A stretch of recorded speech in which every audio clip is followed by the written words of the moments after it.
Spinosaurus, brother. Why is it you like to tease me so much? Mabel asked. Or is there not a reason at all? I think poke fun at is the better term, Spino replied. But yes, there is a reason. Like I've explained before, isn't that what big brothers are supposed to do? Only if they have the maturity of a toddler, Mabel said, shaking her head at Spino's response. It had been a week since repairs on the bridge had come to an end. Security had been increased after the Allosaurus attack, but no further crises had occurred. Repairs had been successful, much to everyone's delight, and things had returned to normalcy. All the while, Mabel and Spino had continued their normal routine of spending their days in the forest surrounding the community. But I'm the big vicious dinosaur, Spino replied in a low, sinister growl. One with big claws and jagged teeth, he added exaggeratedly. Oh, you're a big softy is what you are, Mabel giggled, not fooled by the show at all. And you have the maturity of a toddler. Oh, is that what you think? Spino asked. Yep, Mabel giggled and hugged his nose. But that's okay. I love you anyway, my big vicious dinosaur brother. Oh, you only love me when you want to make sure the big scary dinosaur doesn't eat you all up, he said in an even deeper voice. Spino! Oh, fine, I'll stop poking fun at you. Just for you, Spino said, finally dropping the act and nuzzling Mabel again. Mabel laughed again and continued hugging Spino tightly. By the way, dinosaur or not, it really is rude to constantly tease your only sister. Maybe from a human perspective. You guys have way too many social norms and boundaries. It's weird and too complicated for me, Spino replied, licking his teeth. As a dinosaur, I see things much more simply. You filter almost everything you say. I don't feel the need to do that. I simply say what comes to my mind. Life is much easier that way. He looked down at Mabel as he spoke and smiled. She was such a wonderful light in his life, and she had the ability to brighten up the world around her, but she wasn't the only incredible thing to come along in recent years. The community had changed over the decade following the end of the war with the Dino Riders. In fact, all four communities had changed. Spino was always happy to offer a helping claw when needed, dragging down trees to a wagon or herding schooling fish towards the fishing nets in the water. He was the only talking dinosaur anyone in the communities had seen, and the only other talking prehistoric reincarnations Spino had ever seen were the Titanoboa and the Rex, although he had only seen one of them speak. Non-talking dinosaurs were also useful. Spino found it amusing when the community started using certain species like horses, cows, or other domesticated animals. Triceratops and Gallimimus were the two species that proved the easiest to domesticate. Domesticating animals was far from the only thing that had changed. The wall surrounding the community had been reinforced on several occasions, so it was now much more defensive than its original version. The walls had been expanded, built taller, and fortified to be heavier. Trenches were dug along the outside of the walls, and tunnels were built so they could be accessed from inside the community. There was a series of doors built into the ground like cellar doors that allowed guards to enter the trenches and defend the community from both the ground and the walls in case of an attack. Nick knew that an attack from other groups was inevitable and wanted to be ready for when it came. There had to be other groups out there somewhere because it was a big world, and many others had survived the apocalypse. Just as the crumbling buildings offered a glance into the old world, the common non-verbal dinosaurs and other prehistoric fauna offered a small glimpse into the distant past of millions of years ago. And since all prehistoric life forms had returned, from the powerful Basilosaurus to the iconic woolly mammoth to the monstrous Giganotosaurus, anyone was able to get a glimpse into what life was like throughout all time. It made Spino wonder about what life back then was really like, though he'd never know for sure, just like no one would ever know truly what caused their new world to come about. Whatever the anomaly had been and how it happened didn't matter, though. It had happened, and those left had to survive in the world it brought on. Spino looked down when Mabel pulled herself free from his grasp and stretched. "You smell that?" she asked. Spino looked up and sniffed the air, and did indeed notice something he hadn't noticed before.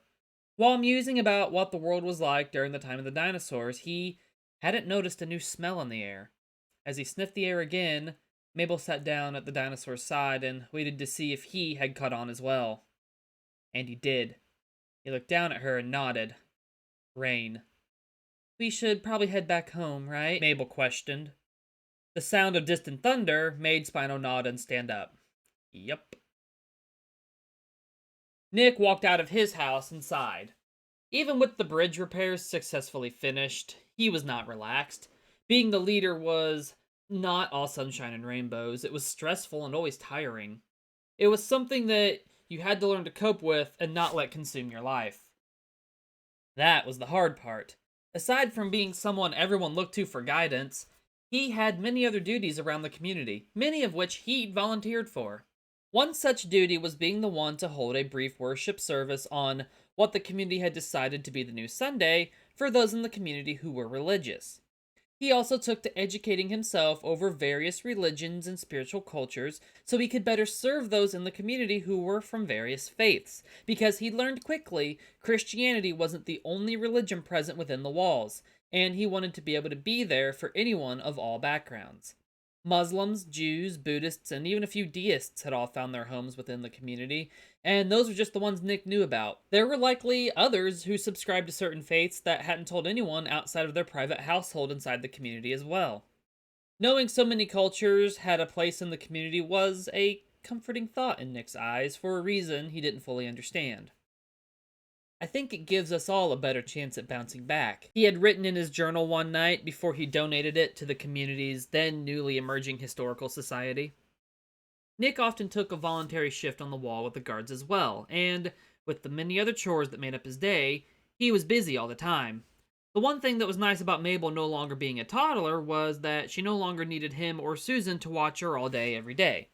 In fact, she had become rather independent for her age and spent her days with Spino, who was more than happy to play the role of babysitter. Spino always made sure she came home perfectly fine. Spino was like her giant prehistoric guardian angel, like he'd been for Nick when the apocalypse was first setting in. Being the parent of a single independent child was going to change soon. Susan wanted another kid, and she had been persistent about the matter. Nick wasn't sure he could deal with anything else on his plate right then, but he had given in, and now Susan was due in 8 months. They hadn't announced it yet, not even to Mabel or Spino. The only person who knew about the pregnancy besides the community's doctor was Steve, and he was keeping quiet about it. When Nick felt overwhelmed and needed to think, he went to the one spot he could always go to clear his head: Mark's cabin. Nick had built the cabin for Mark just as he promised he would do before his friend's death. Once the community's repairs were underway, Nick stepped aside and built the entire cabin alone. The cabin was simple but nice. It had one room with a dirt floor, a straw bed, and an earthy, comforting smell. It even had windows, made possible after some scouts for the community found a window store that hadn't been touched by looters. Whenever Nick arrived at the cabin, he'd step inside, close the door, and sit on the straw bed. As he looked around, he admired what he'd accomplished for his friend. It was exactly as Mark described it, and Nick knew Mark would have loved it. In the early days, he had gotten to know Mark better than anyone else in the community. When Mark was shot, it was hard on Nick, and building Mark's dream cabin was a good distraction. Aside from fulfilling Mark's wish, it helped Nick make peace with the loss of his friend. On the handmade table was an unopened pack of cards. Nick chuckled softly when he saw it as he remembered how excited Mark was when he suggested playing card games to pass the long evening hours. Nick sighed as he thought of card games that had never been played in the cabin, of promised hours of fun that had never been shared. The rumble of thunder shook Nick out of his thoughts, and he went to the window and slid the partially open curtain aside. The blue sky was rapidly filling with dark clouds. He opened the door, stepped outside of the cabin, and looked up at the sky. Another summer storm was moving in. They seemed to be occurring more often than usual at that time of year. He closed the cabin door, made sure it was shut and secure, and looked up at the sky again. Mabel, get home, he thought.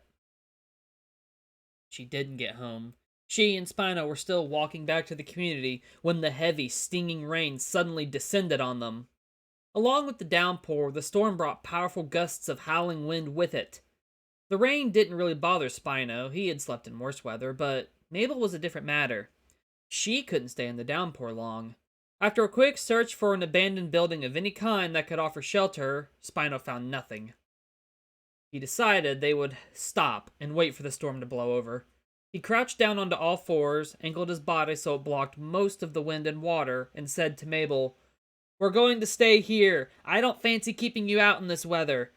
"What?" Mabel shouted, her voice barely audible over the wind and rain. "Where am I supposed to go? I don't want to stay out in the rain."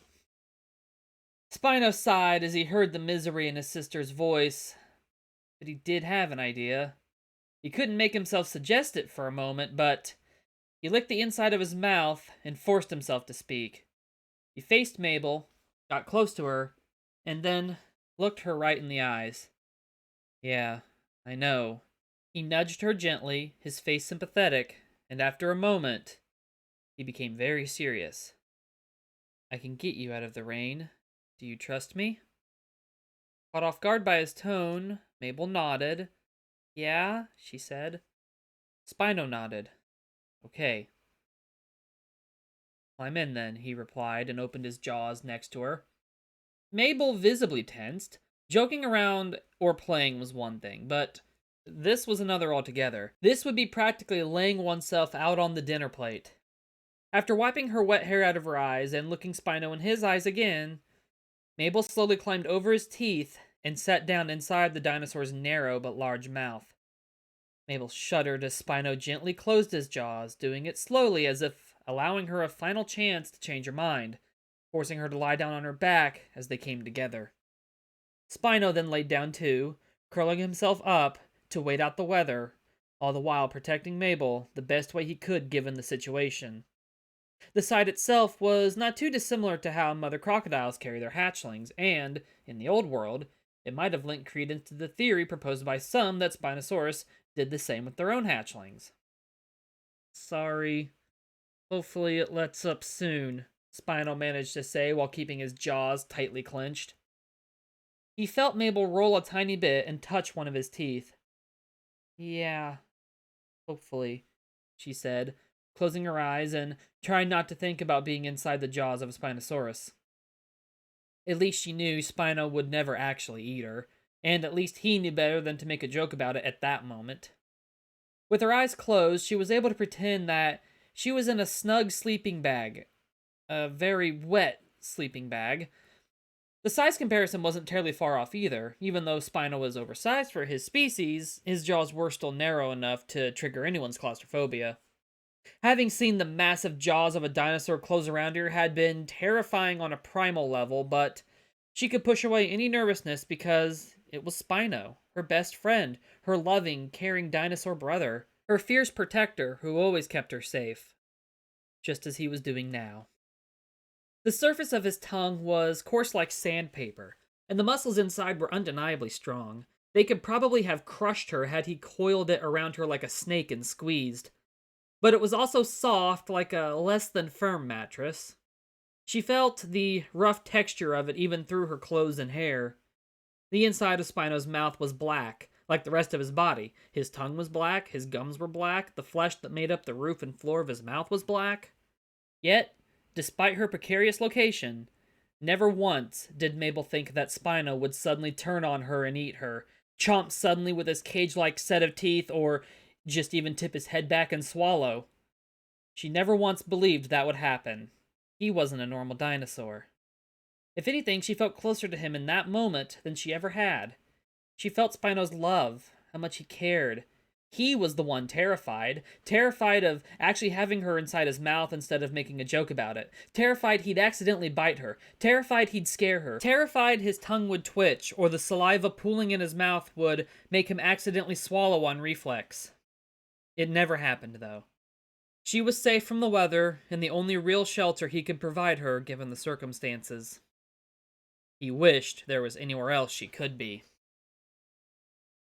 Mabel eventually decided she'd rather sleep to make the time go faster, so she kept her eyes closed and tried to snuggle in as best she could. She said, I Think I'm going to try and sleep, Spino. And thanks. This is better than the rain. Spino smiled ever so slightly.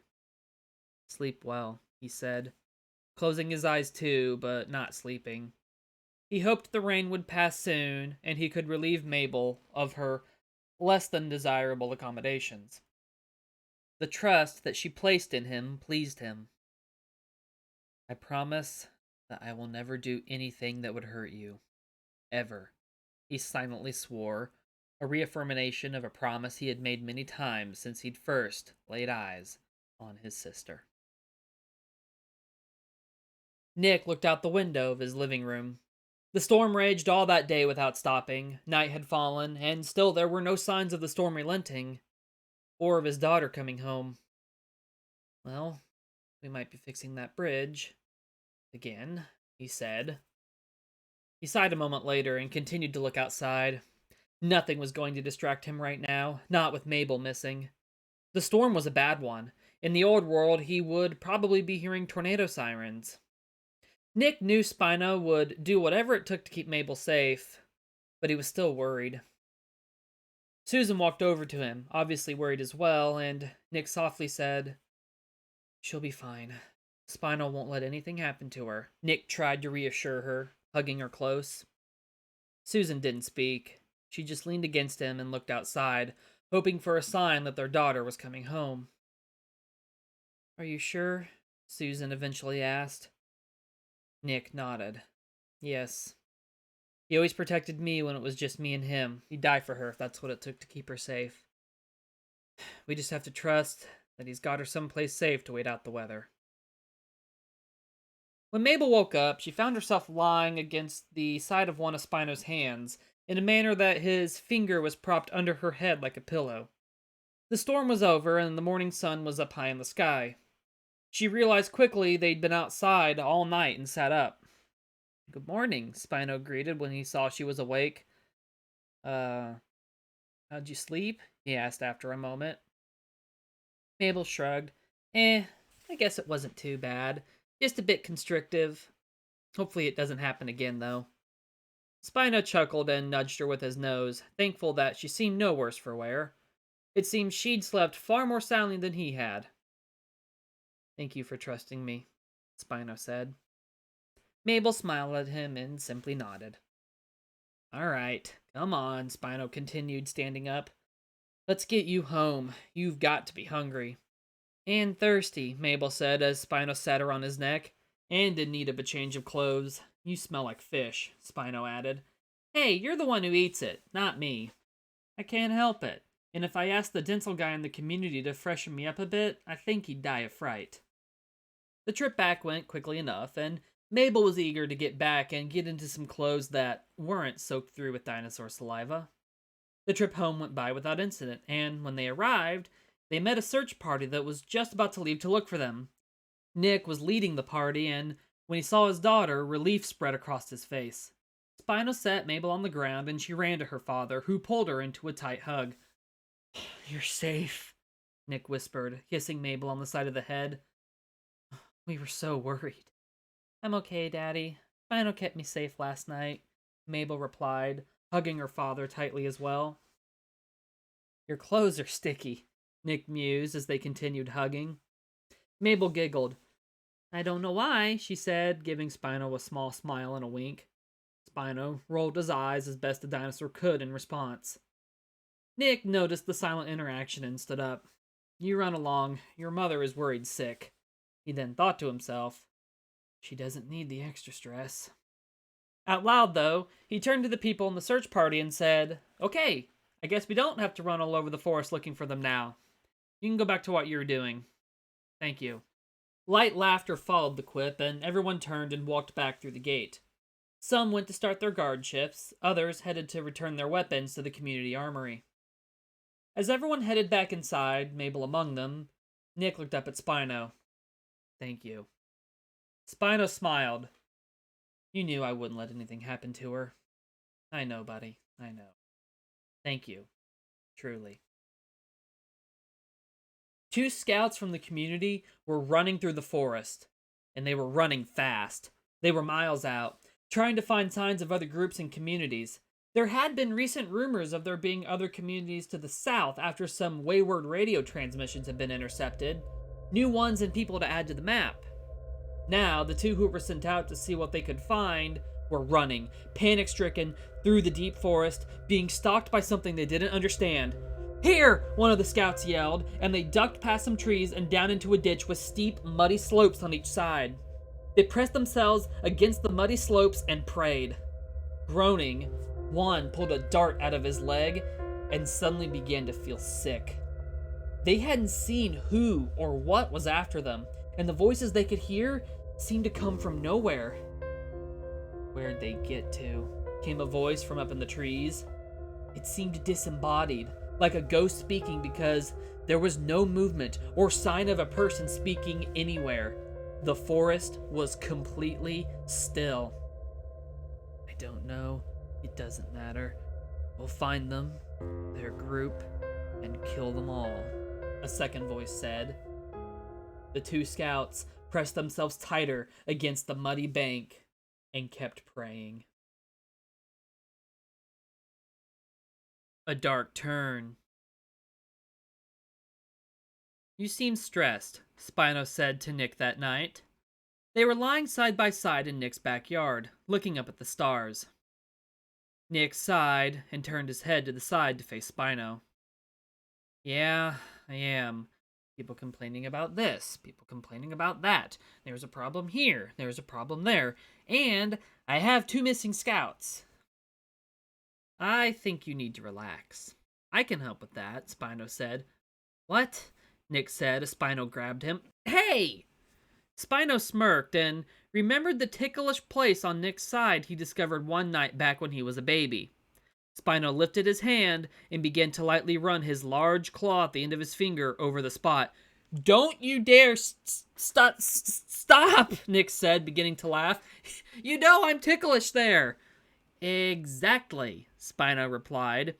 "You need to laugh more. It does good things for your mood. So, I say you're going to laugh whether you like it or not." Nick tried pushing the dinosaur's hand away, but it was no good.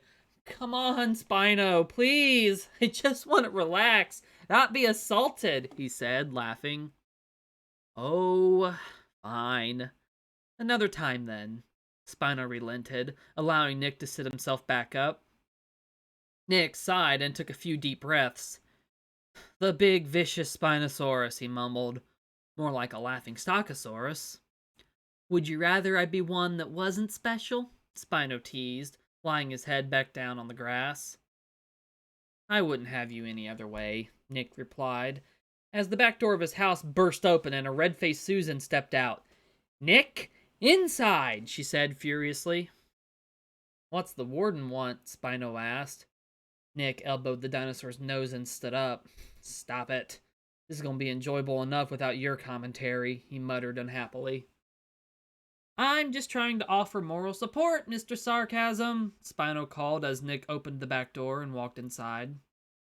"Me? Sarcastic? I think you have that backwards," Nick said, shutting the door. Spino laughed again once Nick closed the door and yawned before lying his head down, ready to catch up on the sleep he missed the night before. Susan sat at the kitchen table, arms crossed, glaring. She looked angry enough to scare away a full-grown Tyrannosaurus Rex. A lantern that sat on the table illuminated the room and her scowl. Nick entered the kitchen and steadied himself. He knew this was going to be bad. "Yes, dear?" Nick gently asked as he sat down across from her. "You want to know what Mabel just told me?" Susan asked. More of a statement and not a request. "What did she say?" Nick tentatively replied, not sure what his wife was getting at.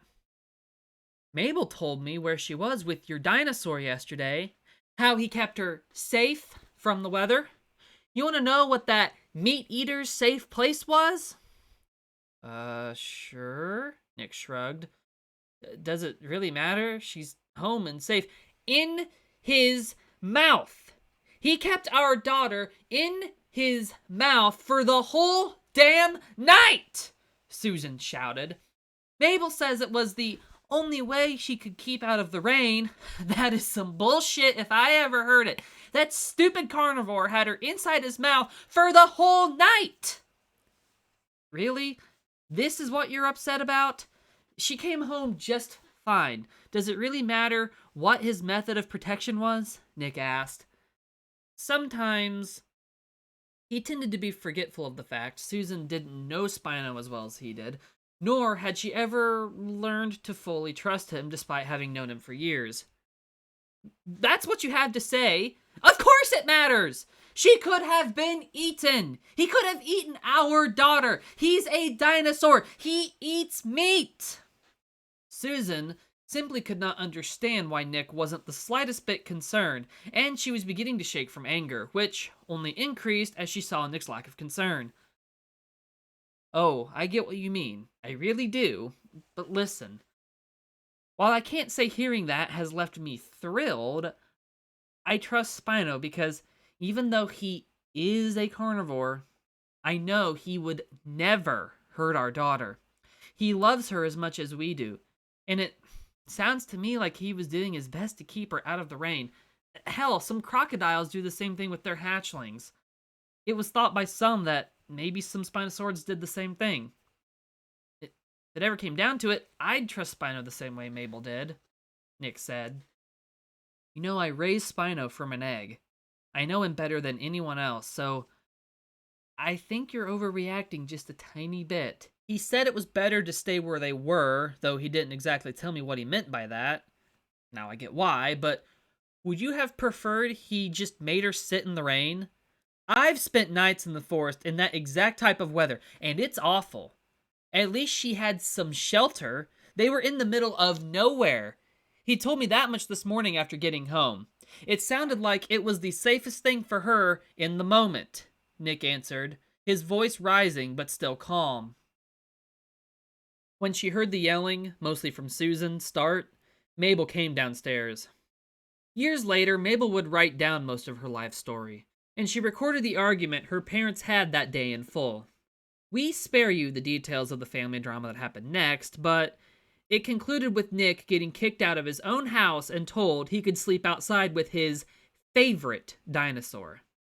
According to Mabel's own account, my mom said that last part with a whole lot of venom. I'd never seen her that angry, and I never saw her that angry again either. Not wanting to antagonize his wife further, Nick sighed and elected to just let her have her way. He felt that it would be better for everyone if he just let tempers cool down, so he walked away and headed over to Spino, who had fallen asleep. Nick leaned against Spino's head. Spino's red eye opened and gazed at his friend. Did the warden sentence you to a night in the elements? She completely flipped out on both of us. Both? Spino asked. Yeah, Mabel decided to come down from her room to try and help my case, but I think she just made it worse. So, I'm going to be the bigger man and let Susan have her way tonight and try to make peace tomorrow. Nick looked at Spino and continued. Personally, I think you did the best you could have yesterday. Spino nodded slowly. Thanks. How'd Mabel take it when you suggested your idea to keep her out of the rain? Better than your wife, Spino replied. Well, that's easy to believe. I've never seen Susan so mad. But I get it. I mean, generally what ends up in a carnivore's mouth does end up as food. She knows you're different. Deep down, at least I think she knows. But I also think she doesn't really know you. Not like I do. Once protective mama bear mode wears off, she'll come to her senses. Till then, you're sharing the yard with me? I think giving her some space would be wise, Nick smiled, leaning against the side of Spino's head and closing his eyes. I'm sure it will get better. I hope, Spino replied. And if it helps, Mabel slept like a baby last night. Well, good, but I don't have any desire to sleep in the same place, Nick replied, making them both laugh. Once they quieted down, Nick patted Spino's nose. Good night, Nick said, sighing and enjoying the cool night air. One night sleeping under the stars would not be so bad, Nick thought to himself. The next morning, Spino and Nick both woke at the same time, and when Nick found the back door still locked, he decided to spend his time doing his morning inspection of the guard stations along the community walls. He was halfway up the street from his house, rubbing his eyes, when he noticed something near the main gate. One of the missing scouts was back. No longer half asleep, he picked up his pace and ran to the gate. The scout was shouting frantically, and when he saw Nick, he wrestled free from the guards restraining him and threw himself in Nick's face. "Voices! Voices! Voices! We heard voices!" he said, looking around with a crazed look in his eyes. The guards hurried over and continued their unsuccessful efforts to try to calm the man down. Nick grabbed his shoulders and shook him lightly, looking him in the eyes. Whoa, whoa, whoa, whoa, buddy. Calm down. Tell us what happened, Nick replied in a calming manner. The trees, they started talking. Voices from everywhere, voices in the leaves. They sting and talk and kill. Who? What? Nick asked. Trees, mate. The trees. The scout replied in a slightly calmer voice, though the crazed gleam remained in his eyes. Nick continued looking the scout in the eye and slowly stepped back. Get him some food and water and a place to rest where the doctors can keep an eye on him. He looked at the scout again. We'll talk soon.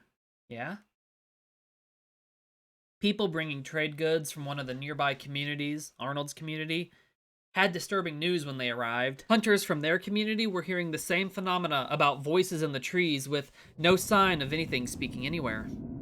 The traders arrived sickly, saying that they'd first felt sick after they'd been stung and found darts on their bodies while riding along the trade route. And despite it being several hours since the scout had returned to the community, he was still only muttering nonsense about the trees and the sting. That was all anyone was able to get out of him throughout the entire day. As the day went on, all the traders from Arnold's community who were hit by the darts grew sicker after just a few hours. That afternoon, Nick was in the infirmary checking in on some of the more critical cases. Shortly after he arrived, many of the ill began to spit up and choke on blood, screaming in pain while holding their stomachs. Everyone hit started simply feeling like they had the flu, but after a few hours, they were screaming in pain.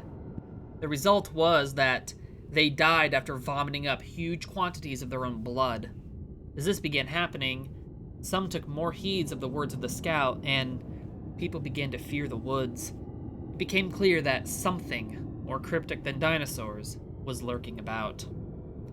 Not a single witness to the strange occurrence had seen anything. All they could report was that they heard voices in the trees.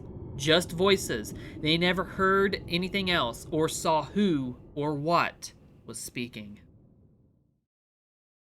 Mabel was out of the house and running down the street before Susan could stop her. After kicking Nick out, she put her daughter back to bed where Mabel had stubbornly stayed all day. When she awoke, Susan told her that she could never go near Spino again. Overprotective and now authoritarian Mama Bear was still out of hibernation, and it made Mabel furious. They had another argument later in the day, and it ended when Mabel ran away from the house. Leaving the front door swinging behind her, Mabel ran down the street and out of the sight of her mother. Mabel had a plan, though. She turned and cut through a neighbor's backyard and ran back to her own. She ran up to Spino, who was jarred from his nap and startled by her sudden appearance. "Hide me," Mabel said as she caught her breath. "What? Where would I do that?" Spino asked, still groggy. Mabel groaned and dove behind his back leg. "I'm not here." Spino sighed, shaking his head to clear the last dredges of sleep from it. "You need to have a talk with your mother, not hide behind my ankle." Mabel just sat against the back of his leg and didn't speak. Spino sighed for the second time and decided to let her pout for a while. He knew from experience with Nick that heightened emotions never helped solve a tense family dispute. It was best to just let everyone have their space for a while where they could cool off. Then everyone could have a calm discussion. His argument with his wife was no longer on his mind when Nick entered the front door of the house. He was so focused that he didn't even see Susan sitting in the kitchen. He was thinking about the deaths of those who'd arrived with the trade goods that morning. They had all died by the late afternoon after being stung by the mysterious darts. "What are you doing here?" Susan asked as Nick walked into the house. Nick only gave her a sideways glance. "I came to get my gun," he said, walking into their bedroom. He emerged a moment later, strapping a holster to his belt. His silver pistol reflected the afternoon sunlight.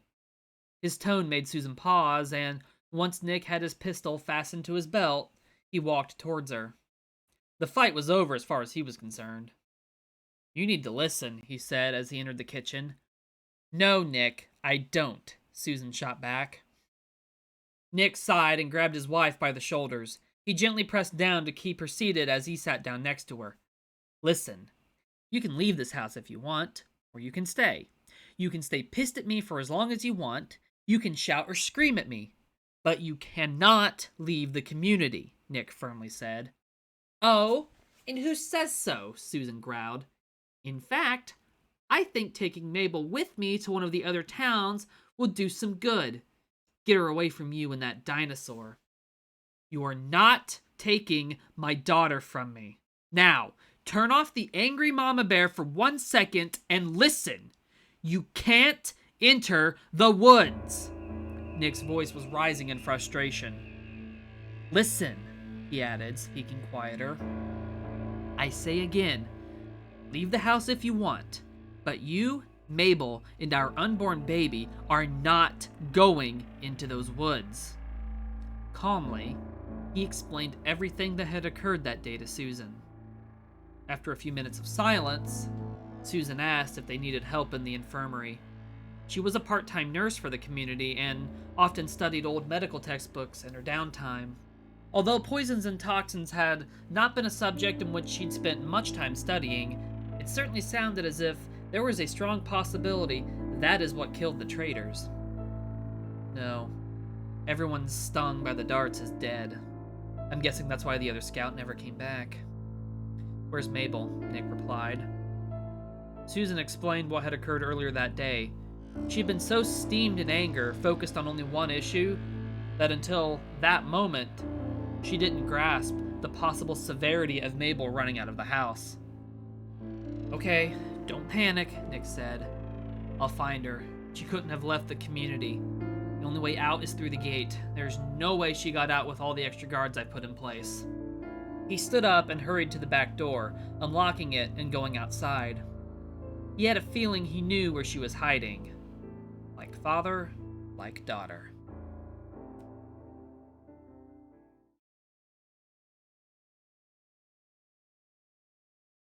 To be continued. That was chapters 3 and 4 of my novel, The Spinosaurus. If you enjoyed, please give chapter 1 of the standalone spinoff, version 2, a listen as well. I'll link it in one of the cards at the very end of the video. And check out some of my other original narrated stories that I have shared here on my channel as well. I'll put some more on the cards at the very end. If you enjoyed, please stick around for the release of the entire book, hopefully sometimes this year. Fingers crossed on that one. Thank you all for listening. Have a good one, everyone.